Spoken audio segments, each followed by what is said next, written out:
মনে রাখবেন আমার ভাইয়ের এই কথাটা, যে অন্যকে কাঁদায় সে মূলত অন্যকে কাঁদায় না, নিজের জীবনে কান্নাটাকে সে স্বাগতম জানায়, আমন্ত্রণ জানায়। যে অন্যের জন্য গর্ত করে সে মূলত নিজের গর্ত নিজের জন্য করলো, সেই গর্তে সে অবশ্যই পতিত হবে, হয়তো এইভাবে না হয় ওইভাবে।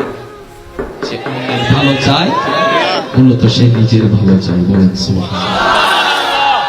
এবার শুনেন, বান্দা ইতের অবস্থা দিই তো বন্ধুজ্ঞ হতে অমলা বুঝি আই তুই যারা হুন উপায় নাই আই তো গরি ফেলাই ঠান্ডু আইও কি ভাই ইমদান আইলে আল্লাহ হদম ওয়া মনোযোগ দিন সূরা নূর আয়াত আল্লাহ হদে তোরা মান নমান আর আয়াত ফললাই তুমি পবিত্রল্লাই পবিত্র অপবিত্রল্লাই অপবিত্র বাটপারল্লাই বাটপার সতল্লাই সৎ ওয়া যুবক আবিয়াতা কল উনো এখানে উনো কারণ তুই মানো না মানো আইনিবে হল্লাই তুমি জোর হনাবাজি নিজের বালা যদি চল আইনিবে তাই নইলে দ্বিতীয় কোনো অপশন নাই।